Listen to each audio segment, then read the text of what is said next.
Good morning to all. Good morning, sir. Good morning, Good sir. morning, sir. Good morning, sir.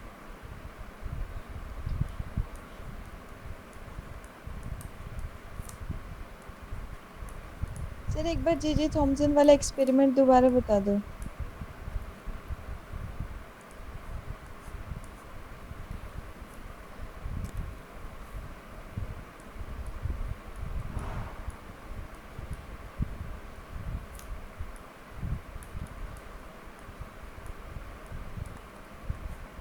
देखो, electron की discovery तो हमने कल discuss की थी। तो ये किसने किया था? Goldstein.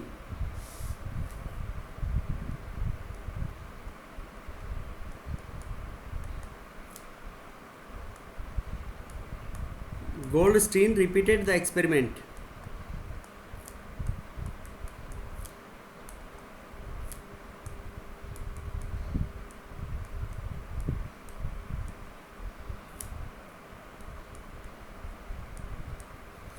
Goldstein repeated the experiment of discharge tube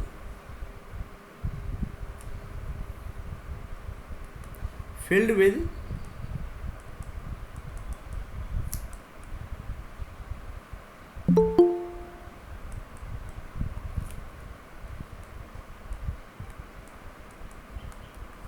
perforated cathode। perforated cathode का मतलब उसके बीच में पोर्स होंगे।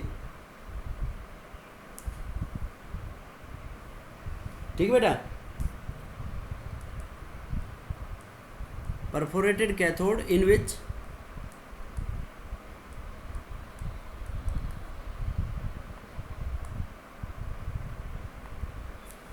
he found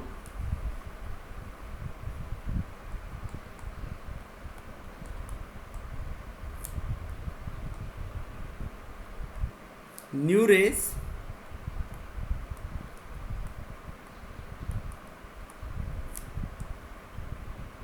are coming from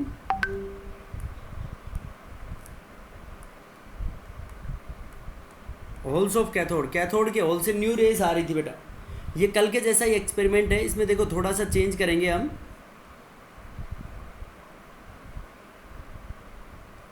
ये डिस्चार्ज ट्यूब ले ली हमने।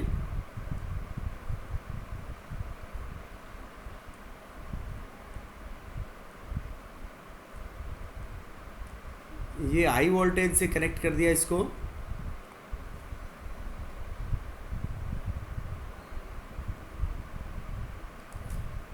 पॉजिटिव को पॉजिटिव टर्मिनल से, दिस वन इज एनोड और ये नेगेटिव को नेगेटिव टर्मिनल से कनेक्ट कर दिया कैथोड से। ठीक है बेटा। तो कैथोड से बताओ कौन से पार्टिकल्स बाहर एमिट आउट होंगे?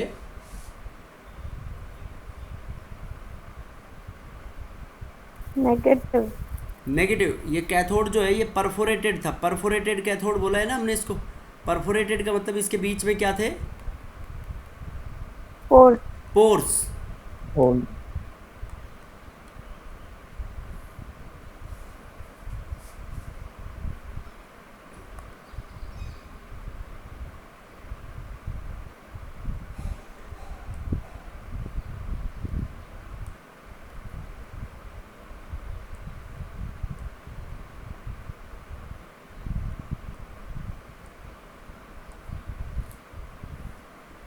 This is cathode and this is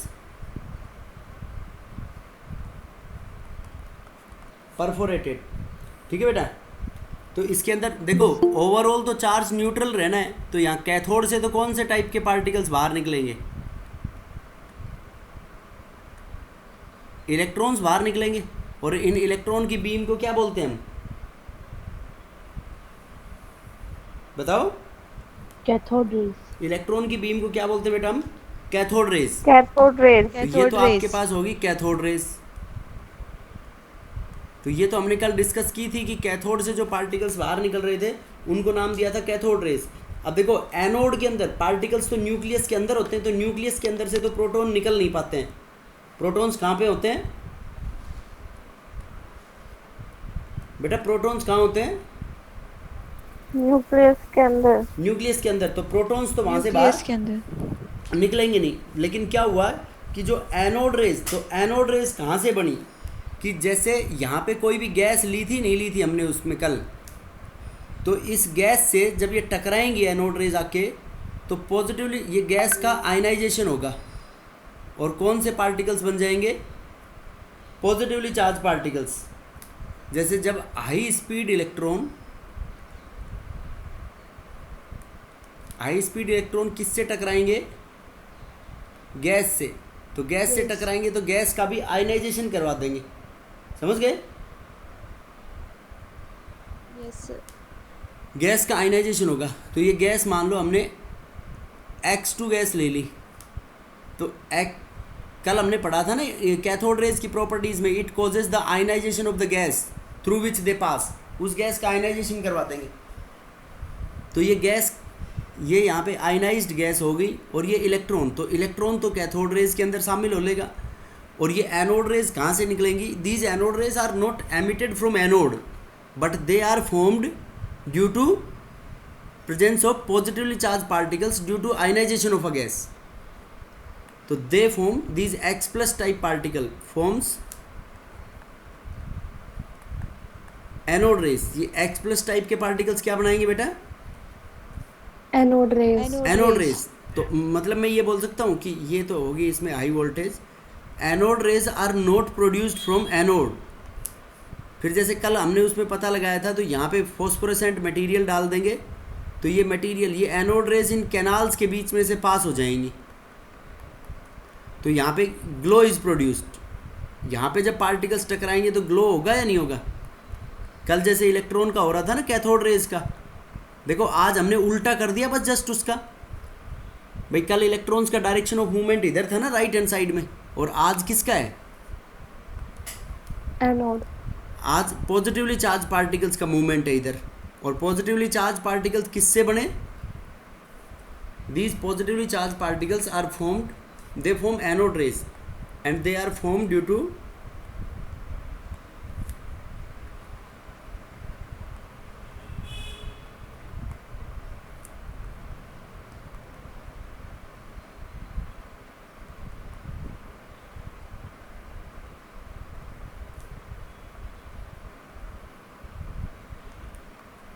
and these particles are formed due to ionization of a gas. किसकी वजह से बने बेटे ये particles, due to ionization of the gas. Ionization. Ionization of the gas.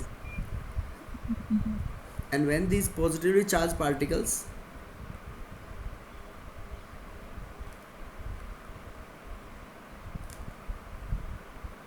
they pass through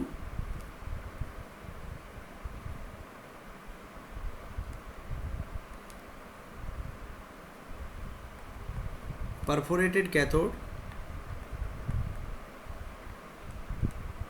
and strikes on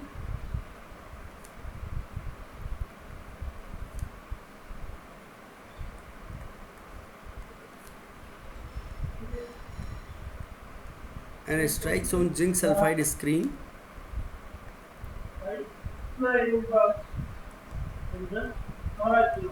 to produce glow. वहाँ पे glow produce करेंगे बेटा जिंक सल्फाइड स्क्रीन के ऊपर स्ट्राइक करके, ठीक है बेटा। बोलो समझ में आया नहीं आया। Yes sir. ये एनोड रेज एनोड से नहीं निकली है, कहाँ से बनी है, due to ionisation of gas. Ionisation of gas, gas. Yes sir. और फिर इसकी प्रॉपर्टीज भी उनके जैसे ही होंगी।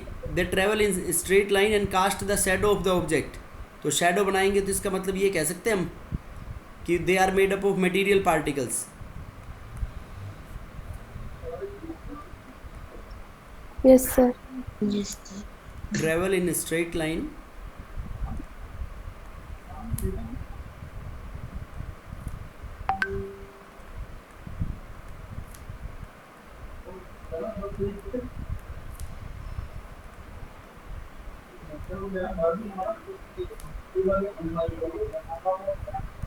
and cast the shadow of object.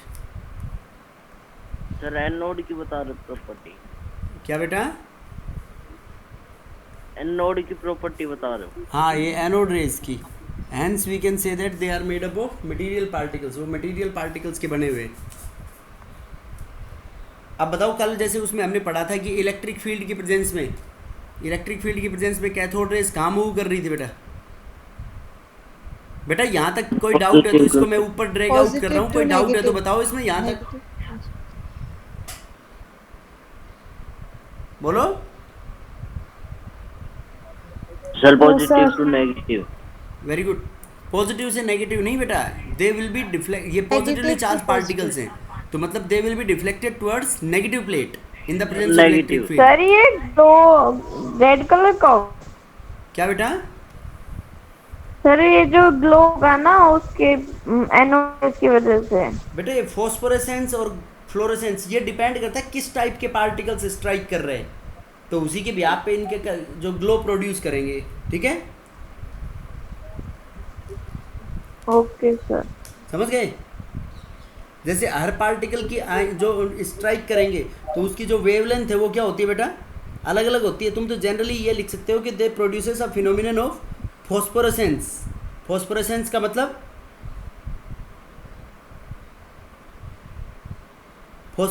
मतलब उसके ऊपर जब पार्टिकल्स टकराएंगे ये जाके तो कैसा ग्लो, कोई एक पर्टिकुलर ग्लो प्रोड्यूस करेंगे और ये यूजुअली इसके अंदर रेड कलर का ही ग्लो होता है. ठीक है, ओके सर. और कैथोड रेज में कैसा था? ग्रीन. तो they cast the shadow of the object deflected towards positive plate.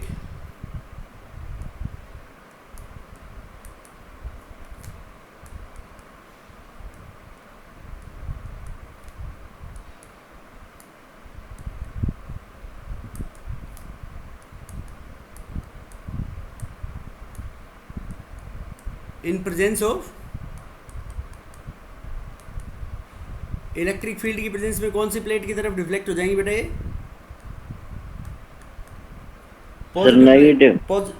ये नेगेटिव प्लेट की तरफ. ठीक है, यस सर. अब देखो उसके अंदर नेचर ऑफ एनोड रेज, ये पहले nature of cathode rays.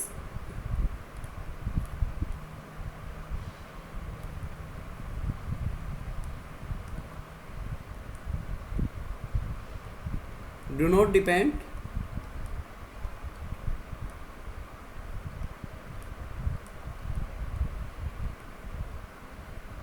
on the nature of gas. Nature of cathode rays do not depend on the nature of gas. Cathode rays का तो मतलब नेचर पे डिपेंड नहीं करेगा क्योंकि ये तो किसकी बनी हुई थी, because they are made up of electron. But nature of anode raise,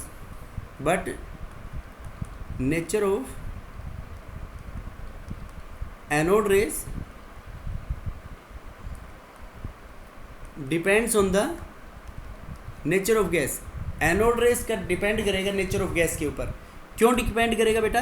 क्योंकि ये एनोड रेज किससे बन रही है? आयनाइजेशन ऑफ गैस से बनी है. Because anode rays are form due to ionisation of gas.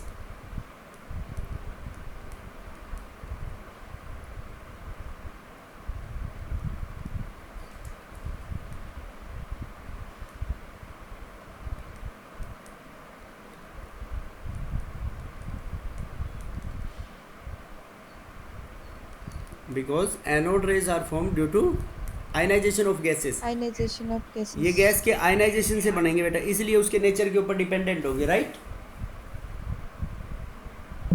समझ गए? Yes sir. Yes sir. Yes sir. Yes, sir. देखो बेटा, charge by mass ratio of anode raise.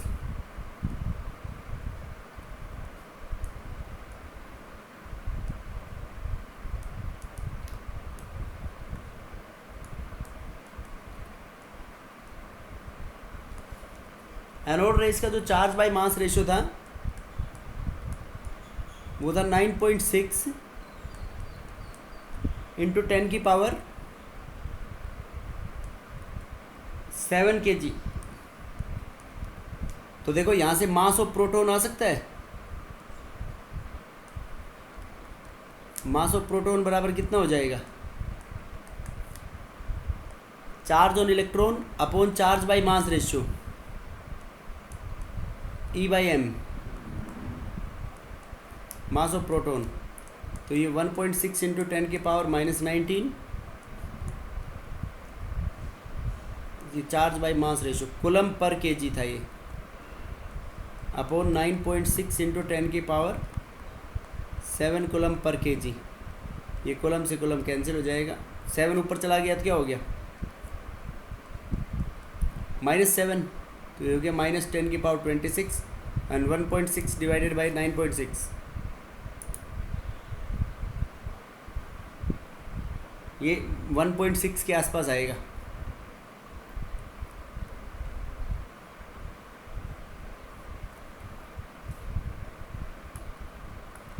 One 1.6 divided by 9.6, यह आ जाएगा round figure में 1.67, 0.167 kg।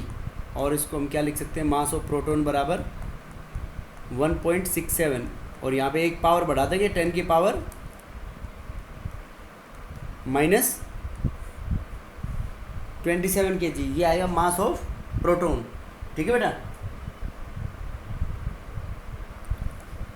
समझ गए क्या?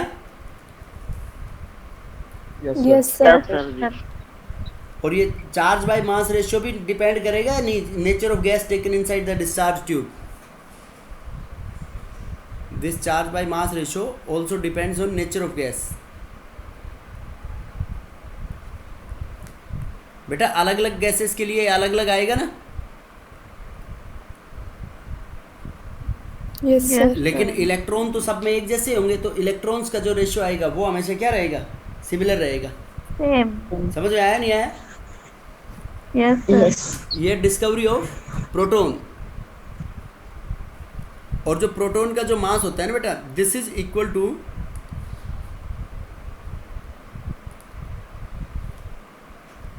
एक हाइड्रोजन एटम के मास के बराबर होगा, क्योंकि हाइड्रोजन के एटम में 1 ही प्रोटॉन होता है और 1 इलेक्ट्रॉन होता है, उसके बराबर होगा मास ऑफ प्रोटॉन। तो एक हाइड्रोजन एटम को प्रोटॉन बोल सकते हैं हम।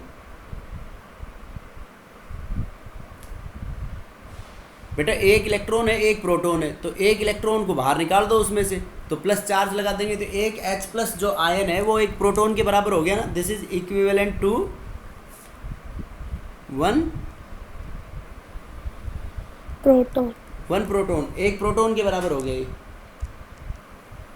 बोलो बेटा समझ में आया नहीं आया? Yes sir. सर आ गया। Yes sir. सर ये वापस बता दो एक बार। ये वाला हाँ बेटा चार्ज बाय मास रेशियो निकाला, ये देखो चार्ज बाय मास रेशियो निकाला गोल्डस्टीन ने, कितना 9.6 इंटू 10 की पावर 7 कूलम पर केजी। तो मास ऑफ प्रोटॉन बराबर क्या हो गया, charge upon charge on proton. Electron और प्रोटॉन पे दोनों पे बराबर चार्ज होता है बेटा, दोनों पे बराबर चार्ज होता है, ओनली मैग्नीट्यूड का फर्क होता है। 1.6 इंटू 10 की पावर -19, तो ये charge on proton coulomb upon charge by, ठीक है। तो इसको डिवाइड कर दिया तो 1.67 इंटू 10 की पावर -27 आया। अब एक हाइड्रोजन एटम के अंदर एक इलेक्ट्रॉन है और एक ही प्रोटॉन है, नहीं समझे बेटा? हाइड्रोजन एटम के अंदर एक इलेक्ट्रॉन है और एक ही प्रोटॉन है, तो एक इलेक्ट्रॉन एक प्रोटॉन है, एक इलेक्ट्रॉन को हटा दोगे तो वो प्रोटॉन के बराबर बचेगा नहीं बचेगा? यस सर बचेगा। सर तो इसलिए मैंने उसको एक प्रोटॉन के बराबर रख दिया। Okay sir. एक H+ जो आयन होगा, 1 H+ ion is equivalent to 1 proton. समझ में आया नहीं आया? यस सर आगे अब सर। देखो बेटा, एक तो पॉजिटिव चार्ज पार्टिकल डिस्कवर हुए और एक कौन से डिस्कवर हुए, नेगेटिव चार्ज पर। Negatively charge particles. तो दो ही टाइप के पार्टिकल्स होते हैं, और तो होंगे नहीं। No sir. तो क्या किया है कि James Chadwick, discovery of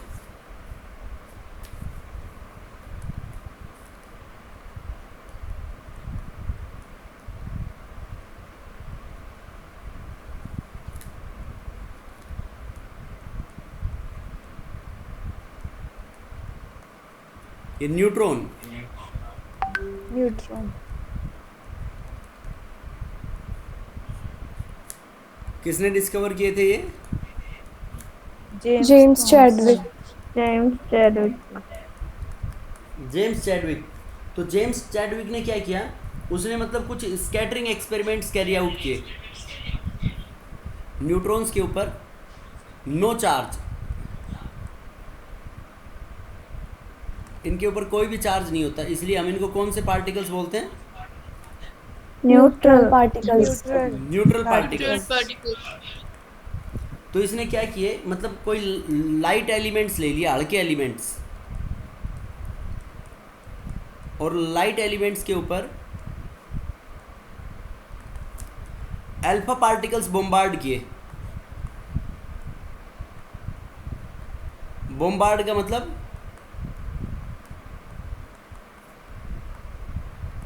alpha particles जानते हो बेटा क्या होते हैं? No sir. बेटा अल्फा पार्टिकल्स जानते हो नहीं जानते?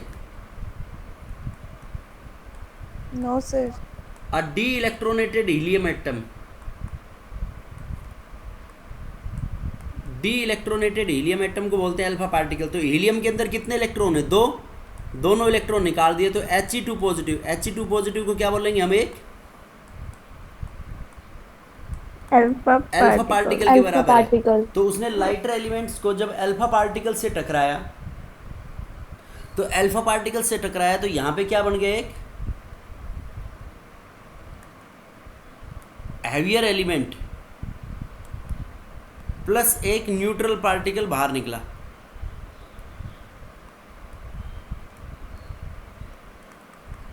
Heavier element plus neutral particle. ठीक है बेटा, बोलो। Yes sir. देखो कैसे, Yes, sir. फॉर एग्जाम्पल यहाँ पे उसने बेरिलियम का एटम लिया हमने, तो बेरिलियम का एटॉमिक नंबर 4 है और मास नंबर उसका 9 है। इसकी रिएक्शन टक्कर किसके साथ करा रहा है? अल्फा पार्टिकल के साथ। Alpha alpha particle particles. क्या है? हीलियम 2+। हीलियम 2+ का 2 एटॉमिक नंबर और 4 एटॉमिक मास है उसका। तो इससे क्या बन जाएगा? देखो न्यूट्रॉन के ऊपर कोई एटॉमिक नंबर नहीं होता है न्यूट्रॉन का, तो यहाँ से 4 और 2, 4 एटॉमिक नंबर इसका और 2 इसका, तो 4 और 2 को मिलके हैवियर क्या बन गया? कार्बन 6। अब कार्बन का मास 9 और 4 13 होता है, तो कार्बन का मास कितना था मोस्ट स्टेबल आइसोटोप का? 12। तो एक की कमी आ गई ना, तो एक जो पार्टिकल निकला वो निकला न्यूट्रॉन की फॉर्म में 0 1। तो देखो इनके एटॉमिक नंबर और मास नंबर का सम करेंगे तो 12 और 1 13, 6 + 0 6, तो 4 और 2 6, 9 और 4 13, तो 13 में से एक न्यूट्रॉन का मास घट गया, तो ये न्यूट्रल पार्टिकल बन गया ना? Yes sir. नहीं समझे बेटा? यस सर, समझ गए। देखो दूसरा कोई बोरोन का एटम, लाइटर एलिमेंट बोरोन, तो बोरोन का एटॉमिक नंबर कितना होता है? 5, मास नंबर 11। उसकी सेम अल्फा पार्टिकल के साथ रिएक्शन कराएंगे तो बताओ क्या बन जाएगा? 5 और 2 7, नाइट्रोजन 7, 11, 11 और 4 15 होता है, तो नाइट्रोजन का मोस्ट स्टेबल आइसोटोप का मास कितना होता है? 14 प्लस 1 क्या बन जाएगा इसके अंदर? Neutral particle. यस और नो? समझ गए बेटा? Yes sir. Yes sir. तो ये न्यूट्रॉन्स जो थे न्यूट्रल पार्टिकल्स थे और उनका mass slightly greater than proton था। These are neutral particles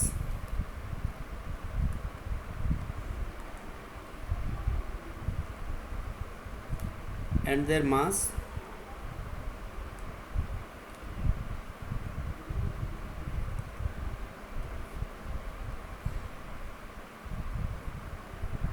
slightly greater than proton. Proton से थोड़ा सा क्या था बेटा? बस इनका ज़्यादा था। ठीक है,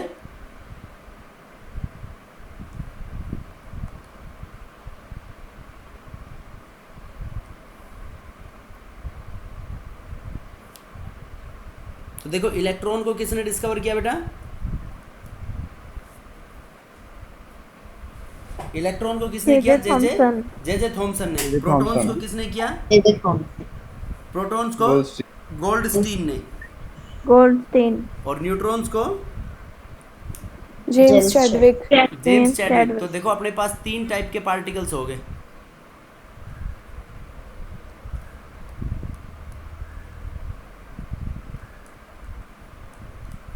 टाइप ऑफ पार्टिकल, उस पार्टिकल का सिंबल, मास, चार्ज। देखो टाइप ऑफ पार्टिकल, सबसे पहले क्या डिस्कवर किया हमने? इलेक्ट्रॉन। इलेक्ट्रॉन्स। तो इलेक्ट्रॉन्स को ऐसे रिप्रेजेंट करते हैं बेटा -1, मास उनका लगभग 0 लेते हैं। अभी बताऊंगा मैं क्यों 0 होता है। और इसको हम एक बीटा के नाम से भी रिप्रेजेंट करते हैं, बीटा पार्टिकल्स। इनका मास क्या लिया था हमने? 9.1 इंटू 10⁻⁻³ -31 kg। यही निकाला था ना मास इनका। समझ गए बेटा? उसके बाद ये तो इसको तो मान लो एब्सोल्यूट चार्ज। उसके बाद रिलेटिव चार्ज। एब्सोल्यूट चार्ज कितना था? -1.6 इंटू 10⁻⁻19 कूलम। और रिलेटिव चार्ज क्या लोगे बेटा इसके ऊपर? -1। अब देखो प्रोटॉन।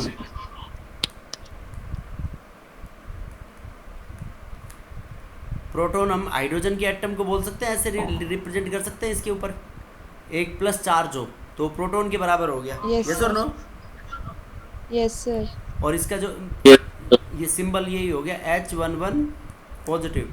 मास कितना निकाला था अभी प्रोटॉन का? हमने 1.67 निकाला था ना। Yes, sir. तो ये 1.672 इंटू 10⁻⁻27 kg। और एब्सोल्यूट चार्ज क्या हो जाएगा इसके ऊपर? +1.6 इंटू 10⁻⁻19 कूलम। और रिलेटिव चार्ज क्या लेंगे हम? +1।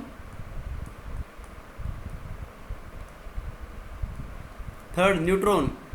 न्यूट्रॉन को हम रिप्रेजेंट करेंगे 0, एटॉमिक नंबर 0 उसका, मास नंबर 1। और इसका होता है थोड़ा सा ज़्यादा होता है बस इसका एब्सोल्यूट मास 1.675 1.675 इंटू 10 की। देखो थोड़ा सा पॉइंटों में डिफरेंस है ना बेटा इसका। Into 10⁻⁻27 kg। और चार्ज इनके ऊपर क्या होगा बेटा? न्यूट्रॉन्स के ऊपर बताओ। Neutron zero. Net charge neutrons के ऊपर क्या होगा बेटा? 0 होगा। न्यूट्रल पार्टिकल्स है ना न्यूट्रॉन। जीरो। समझ आया नहीं आया ये? आगे। यस सर आ गया। Yes sir. अब देखो बेटा जो डिफरेंट एटॉमिक मॉडल्स डिस्कस करने से पहले एक बार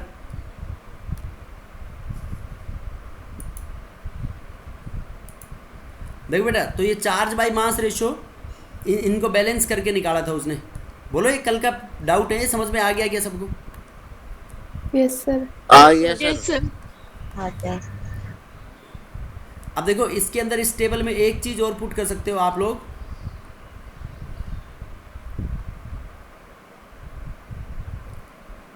देखो जैसे रिलेटिव चार्ज पुट किया, रिलेटिव चार्ज इलेक्ट्रॉन पे होगा -1, प्रोटॉन पे +1 और न्यूट्रॉन पे 0। तो रिलेटिव मास कितना पुट करेंगे बेटा? देखो रिलेटिव मास प्रोटॉन का भी 1 लेंगे और न्यूट्रॉन का भी क्या लेंगे? दोनों का लगभग बराबर लेंगे। और इलेक्ट्रॉन का क्या ले लेंगे मास बेटा एटम के अंदर? हम अप्रोक्सीमेटली 0। देखो क्यों? तुम ये निकालना अपने, ये तुम्हारा होमवर्क है आज, mass of proton upon mass of electron निकालना है। तो इसका रेशियो क्या आता है? देखो प्रोटॉन बराबर हो जाएगा 1.672 into 10⁻⁻27 upon mass of proton कितना है? 9.1 इंटू 10⁻⁻31 kg। तो ये जो रेशियो निकालोगे ना बेटा, तो प्रोटॉन का मास इलेक्ट्रॉन के मास से लगभग 1800 गुना ज़्यादा आएगा। तो 1850 गुना ज़्यादा आएगा प्रोटॉन का मास। तो 1850 को नेग्लिजिबल 1 के रेस्पेक्ट में 1850 बहुत ज़्यादा हो गया ना। Yes, sir. तो बहुत ज़्यादा हो गया। इलेक्ट्रॉन के मास को क्या मान सकते हैं हम? Yes sir. इलेक्ट्रॉन के मास को हम नेग्लिजिबल मान सकते हैं, राइट? समझ गए बेटा? Yes, sir. Mass of electron can be treated as negligible. Yes or no? Yes, Yes, sir. sir. Yes, sir. Yes, sir. अब देखो उसके बाद next different models. Thomson's model of an atom. देखो ये 9th क्लास में पढ़ रखे हैं आपने, बताओ क्या है?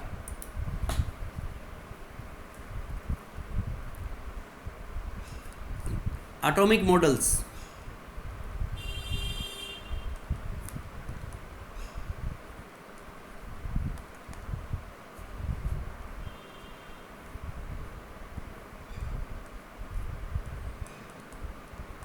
जे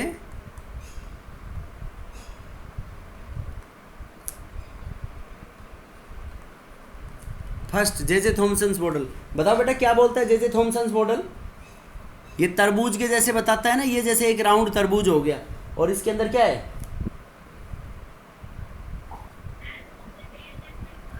देखो ये Electron. तरबूज तो पूरा क्या मान लेते हैं? Positive charge. तरबूज is considered as a positively charge sphere. Electron. And electrons are embedded in it, right?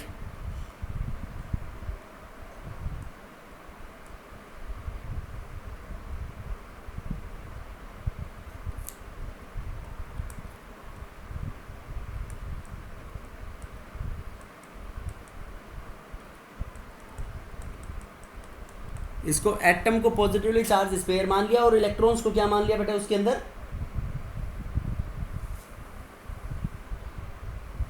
Electrons are positively charge sphere and electrons are embedded in it. तो ओवरऑल एटम क्या हो गया इससे?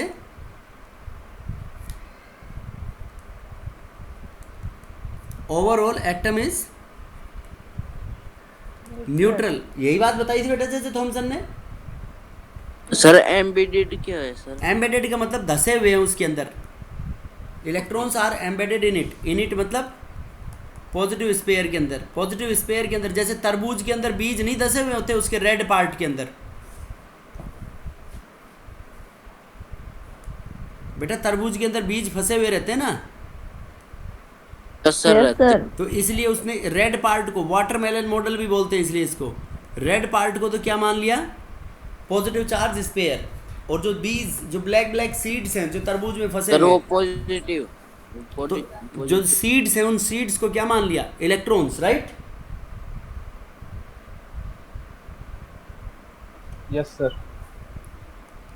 उसके बाद सेकंड बेटा,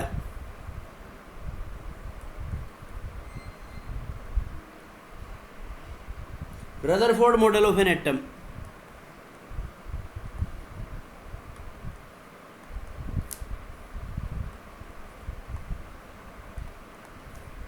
बेटा who will explain Rutherford model को? कौन एक्सप्लेन करेगा बताओ?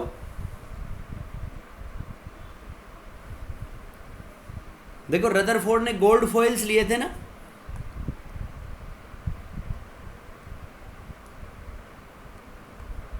Yes, sir. उसमें अल्फा पार्टिकल्स स्प्रेड किए थे. अल्फा पार्टिकल्स क्या किए थे बताना बेटा खुशी. Rutherford model of an atom में रदरफोर्ड ने क्या किया था? अल्फा पार्टिकल की स्कैटरिंग. अल्फा पार्टिकल्स की स्कैटरिंग कराई थी. अल्फा पार्टिकल्स कैसे बनते हैं बताओ? देखो बेटा इसने ऐसे ये गोल्ड फॉइल्स ले लिए यूं,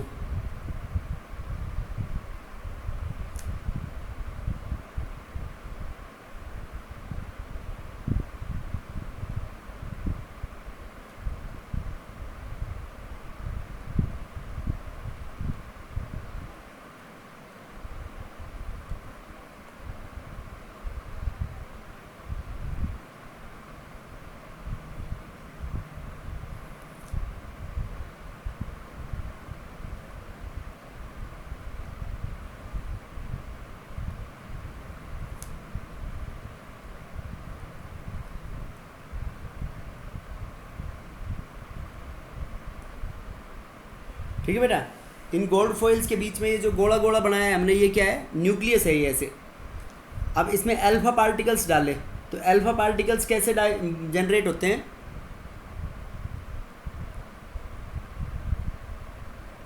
दे are form from a radio active material. ये रेडियो एक्टिव सब्सटेंस रख दिया रेडियम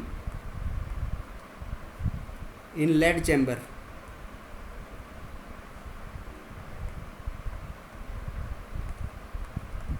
अब देखो बेटा, यहां से अल्फा पार्टिकल्स निकलेंगे। इसमें 3 तरीके के पार्टिकल्स निकलते हैं, गामा, बीटा, अल्फा। ये गामा हो गए, और ये इधर क्या मान लो, अल्फा पार्टिकल्स। तो ये अल्फा पार्टिकल्स उसने यहाँ पे एक स्लिट लगाई, तो स्लिट को ऐसे एडजस्ट किया कि उसमें से केवल क्या बाहर निकले, अल्फा पार्टिकल। Alpha particles. बाकी के डायरेक्शन को मोड़ दिया। अब देखो, जब यहाँ से अल्फा पार्टिकल्स का बंच बाहर निकला,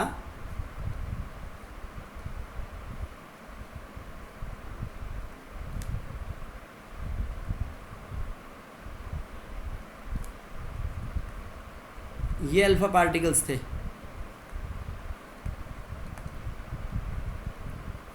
तो ये अल्फा पार्टिकल्स बेटा, जो कुछ तो अल्फा पार्टिकल्स, जो मैक्सिमम अल्फा पार्टिकल्स थे, वो कैसे चले गए? सीधे चले गए, straight path.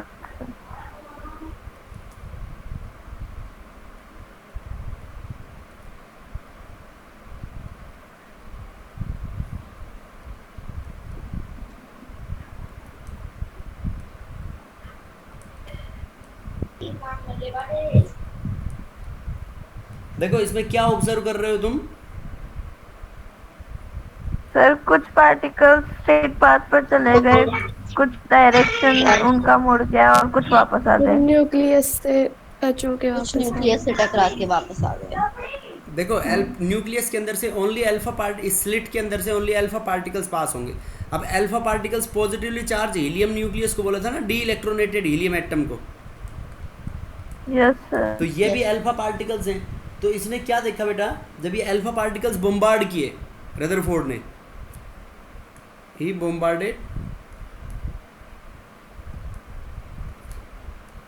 bombarded alpha particles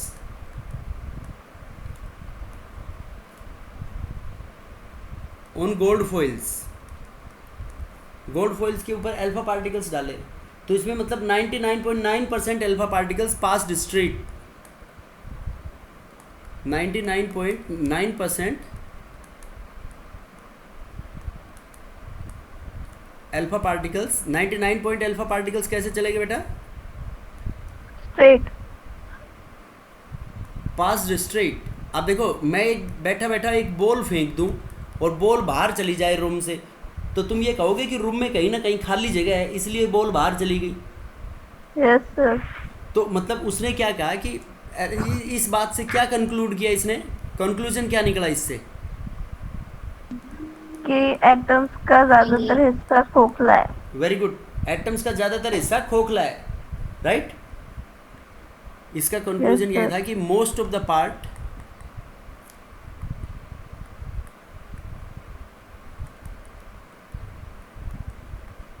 in an atom is empty, वो खाली है। और उसको क्या नाम दिया उसने? एक्स्ट्रा न्यूक्लियर स्पेस नाम दिया उसको। समझ गए बेटा? फर्स्ट पोस्टुलेट ये। Yes sir. few alpha particles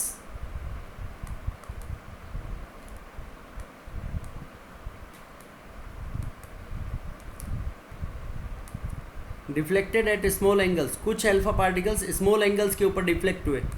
बेटा बताओ इस बात से क्या कंक्लूड करेगा वो? कि कुछ है। कुछ क्या है? Sir there is a source जहाँ वो पार्टिकल्स टकरा के उनकी डायरेक्शन चेंज हो गई। तो टकराए थोड़ी है बेटा, एंगल पे मुड़े हैं वो। तो बेटा जो स्मॉल एंगल्स के ऊपर डिफ्लेक्ट हुए, देखो ये जो अल्फा पार्टिकल्स जा रहा है, ये अल्फा पार्टिकल्स गया और जाने के बाद टकरा रहा है ये, या स्मॉल एंगल्स के ऊपर कह सकते हैं, खाली डिफ्लेक्टेड एट एंगल्स, तो टकरा रहा है तो वो न्यूक्लियस के नज़दीक से गया ना बेटा।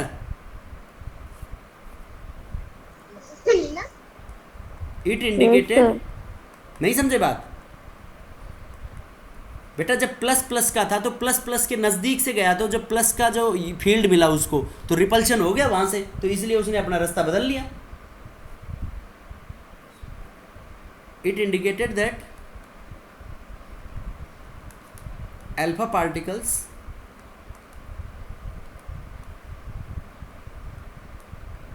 passed closer to the nucleus.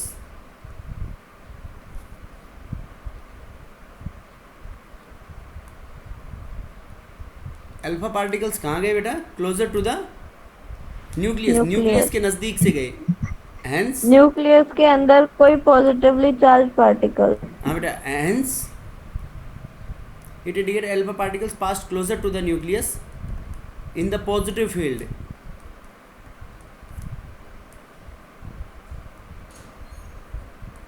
And repelled, इसलिए वो रिपेल हो गए वहाँ से और डिफ्लेक्ट हो गए पर्टिकुलर एंगल के अंदर। ठीक है बेटा? अब 20,000 में से एक alpha particle bounced back in the same path.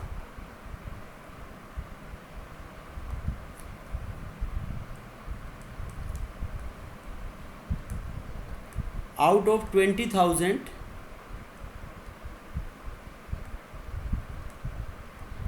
particles, one particle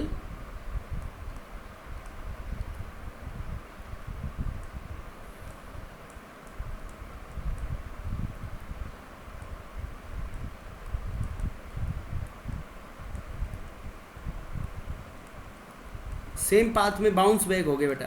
इसका मतलब ये कह सकते हैं कि कोई बहुत हैवी रिपल्सिव फोर्स एक्सपीरियंस किया किसी बॉडी से उसने। Yes sir. Yes sir. It indicates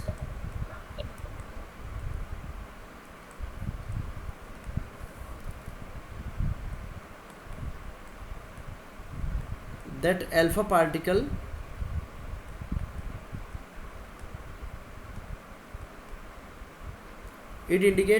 particle is repelled by a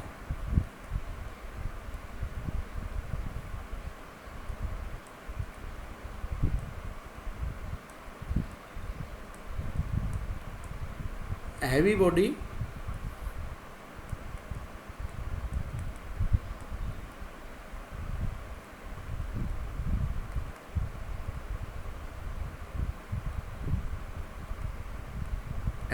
inside the center of atom। Atom के सेंटर में एक हैवी बॉडी थी नोन एज न्यूक्लियस।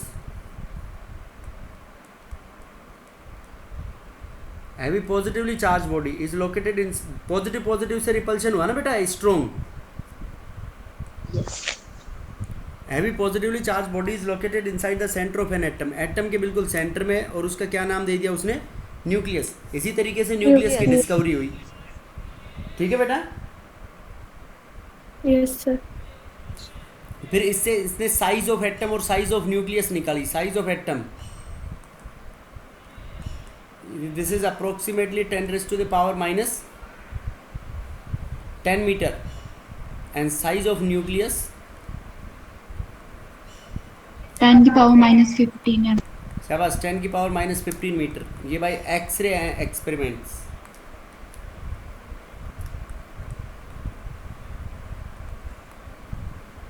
एक्सपेरिमेंट से पता लगा कि न्यूक्लियस की साइज का, और ये ऑर्डर पता लगाया इसने, रदरफोर्ड ने। ठीक है बेटा? समझ में आया नहीं रदरफोर्ड मॉडल? Yes sir. अब देखो ये कोई अल्फा पार्टिकल्स रास्ते में चलते हुए तो दिखेंगे नहीं, इनविजिबल होते हैं, तो पता कैसे चलेगा कि ये अल्फा पार्टिकल्स थे यहाँ पे? जैसे उसने सामने फिर वो जिंक सल्फाइड का फॉस्फोरेसेंट मटेरियल लगा दिया।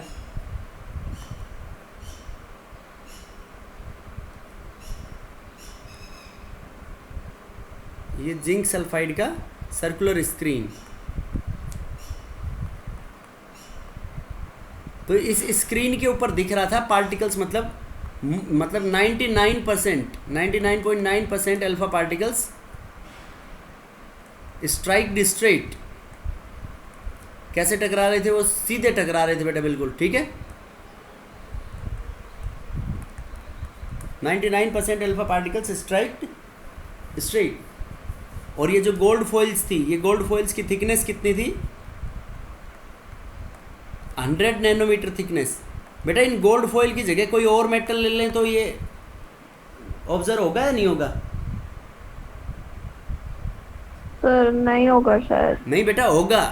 देखो गोल्ड इसलिए लिया था, जैसे जितना एटम की साइज जितनी ज़्यादा होगी, एटम की साइज जितनी ज़्यादा होगी तो उसके न्यूक्लियस की साइज भी ज़्यादा होगी। ये जो ऑर्डर लिखा है हमने नीचे, ये जनरल ऑर्डर है, दिस इज जनरल। तो इसलिए जनरली हैवी एलिमेंट्स ही प्रेफर करेंगे हम। तो generally gold, silver, platinum used because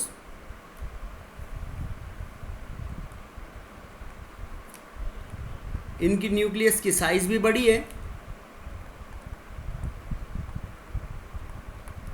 size बड़ी है तो उसके ऊपर कोलिजन के चांसेस क्या हो जाएंगे? कम हो जाएंगे सर। ज़्यादा होंगे ना बेटा, बड़ी साइज होगी तो।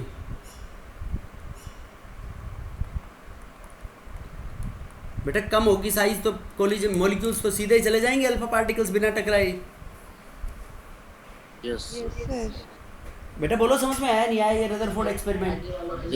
आ गया सर। समझ गए? Yes sir. अब देखो इसकी मेन लिमिटेशंस मतलब इसने क्या कमी थी जो बता नहीं पाया था ये? सर गोल्ड सबसे ज्यादा मैलिएबल भी होता है ना? हाँ बेटा मैलिएबल भी होता है, इसलिए यूज़ में ले लिया था। बाकी सिल्वर और प्लेटिनम भी मैलिएबल होते हैं अच्छे, इनको भी काम में ले सकते हैं तुम। मतलब ऐसा ज़रूरी नहीं है कि नहीं लेंगे ये हम, बिल्कुल।